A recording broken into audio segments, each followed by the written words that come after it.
Info 243 au cœur de l'actualité. Plus question de doute. Les élections auront bel et bien lieu en Ituri, province sous état de siège qui se stabilise peu à peu avec l'implication de l'administration militaire sous le leadership éclairé du lieutenant général Luboyanka Shomadjoni. En audience ce lundi avec le gouverneur, le chef d'Antoine de la CENI en Ituri, Jumi Angama Tadri, appelle certains fils et filles égarés ayant pris les armes à revenir à la raison pour le bon déroulement de l'opération d'enrôlement des électeurs prévue pour le 16 février dans cette partie du pays. Ce que je peux demander à mes frères itouriens à ce moment, il ne sert plus à rien de s'attitude. Et nos frères et sœurs doivent plutôt se mobiliser pour cette grande messe, pour cette grande fête qui commence le 16 février, qui est l'enrôlement, parce que du nombre de électeurs dépendra le nombre de sièges. Donc, nous avons 28 députés nationaux élus, 44 députés provinciaux. Est-ce que nous voulons avoir moins que ça ou plus? Tout dépendra de la manière dont nous devons nous comporter à partir d'aujourd'hui. Il était accompagné d'une forte délégation de la CENI venue de Kinshasa pour superviser la formation des agents électoraux pendant 7 jours. Objectif, renforcer leurs capacités pour un enrôlement de qualité. On va leur expliquer qu'est-ce qu'un centre d'inscription, où est-ce qu'il peut être installé, comment il peut être aménagé, qu'est-ce qu'on fait au centre d'inscription, comment remplir les différentes fiches et comment conduire un électeur quand il arrive. Et il faut aussi manipuler la machine. Nous tenons pour vous informer déjà qu'on a reçu un lot de machines de formation, donc les kits d'enrôlement de formation. Ils vont manipuler ces kits et au finish, la finalité, c'est de produire la meilleure carte d'électeur donc possible qu'on puisse avoir. Rappelons que l'Ituri compte plus de 700 centres d'inscription.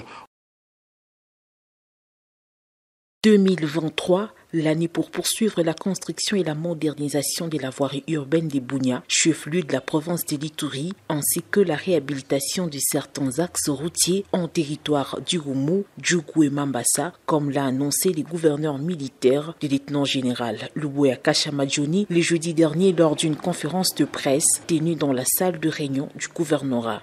72 heures après, de la promesse à la réalisation, les engins de l'entreprise Mongabaon ont envahi les boulevards de Libération devant la salle de plénière de l'Assemblée provinciale de l'Ituri. L'ingénieur du Mongabaon explique à quoi vont consister les travaux et leur durée. Nous sommes au niveau de la traitement de l'assise des plateformes. Après avoir fait les essais à plaque suisse, si c'est bon, alors nous montons à l'étape des couches de fondation. Vu que ici dans la ville de Bunia, nous n'avons pas les 0,31 qui est exigé pour les couches de base, alors les plans B, on utilise le ciment pour stabiliser la territoire qui est exigé ici. Et à la fin, nous entamons les étapes pour enrober et que nous avons tous les matériaux nécessaires. Et nous avons nos engins qui est déjà sur le terrain. Je crois que dans 2 semaines, ça sera déjà terminé. Ici, il est question d'assurer la fluidité de la circulation de personnes et de leurs biens, mais aussi redorer l'image de la ville de Bunia, longtemps ternie par la mauvaise gestion de l'administration civile. Au chef du quartier Lumumba de féliciter les gouverneurs militaires pour son pragmatisme à résoudre le problème de la population. Tolobi, merci, gouverneur son excellence, chef de l'État, Tolobi, Luboya.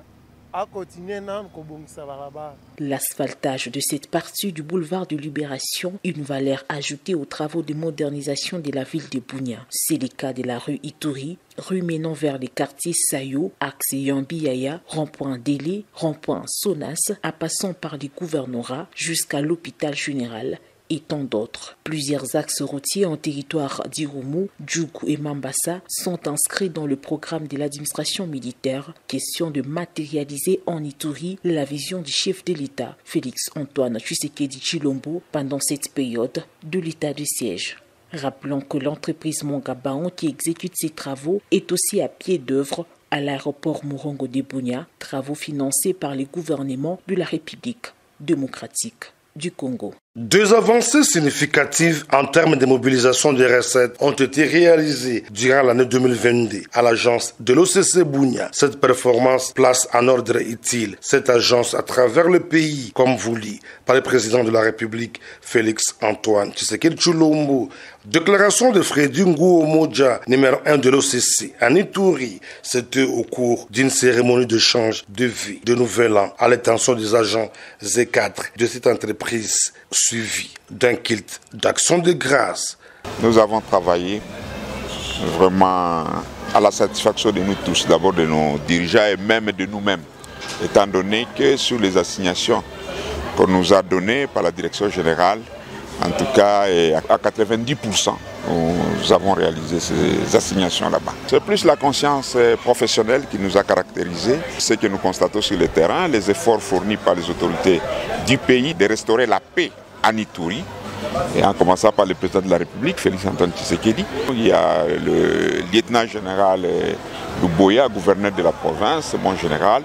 Occasion pour le délégué syndical de l'OCC Bunia, Freddy Mouigny, de remercier l'esprit managérial de l'actuel comité de gestion de cette entreprise qui met le social au centre de ses priorités, suivant ainsi la ligne 3 tracée par le gouverneur militaire, le lieutenant général Luboya Johnny, en cette période de l'état de siège. Rien ne plie à démontrer.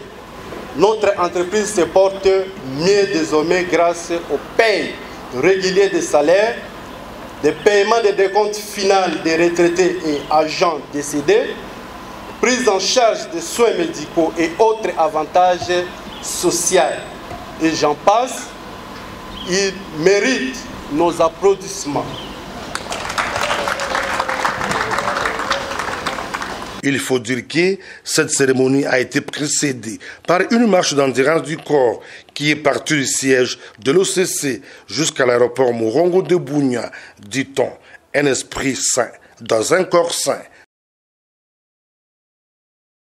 La desserte en énergie électrique figure parmi le programme de développement du chef de l'État Félix Antoine Tshisekedi Tshilombo, voire dans les Congo profonds, s'appropriant cette vision du président de la République avec la paix imposée par l'administration militaire de l'Ituri.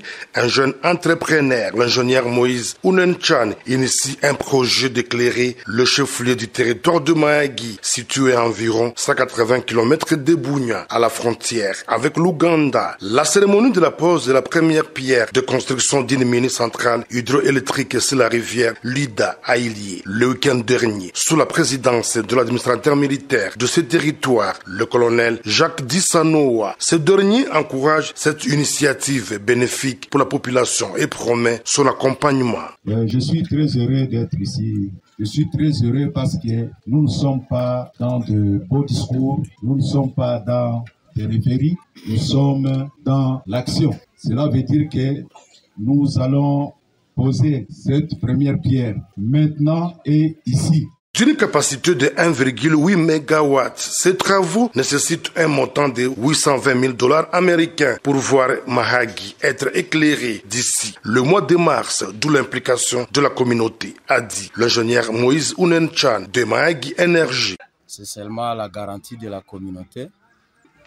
Comme moi, les sortisans de Mahagi, j'avais préféré aussi de faire l'initiative de venir construire notre territoire, comme nous avons la rivière Lida. Alors, à bref, on lutte et on évolue comme ça. Celui qui a bonne volonté, bonne foi, peuvent soutenir. Dès seulement 2 mois, on peut voir ici l'éclairage public dans tous les 4 points de notre commune de Mahagi.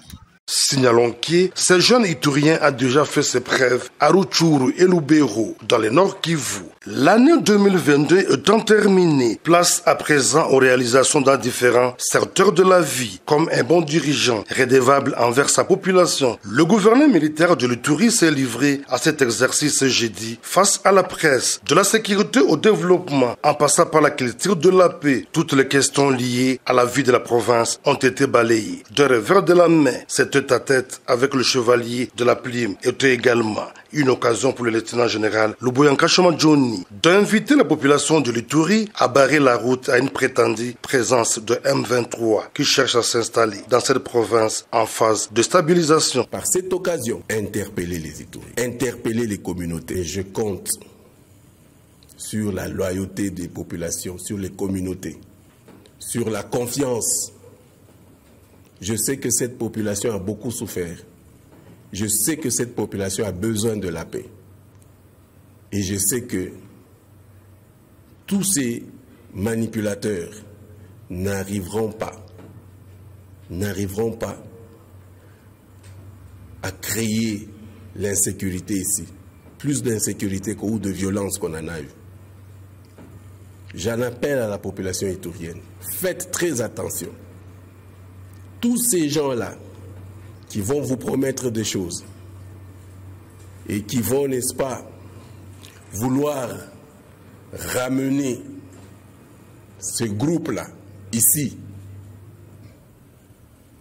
n'acceptez pas ça. N'acceptez pas ça. Pour immortaliser et consolider la collaboration avec l'administration militaire, une photo de famille a clôturé cette conférence de presse. Info 243 au cœur de l'actualité.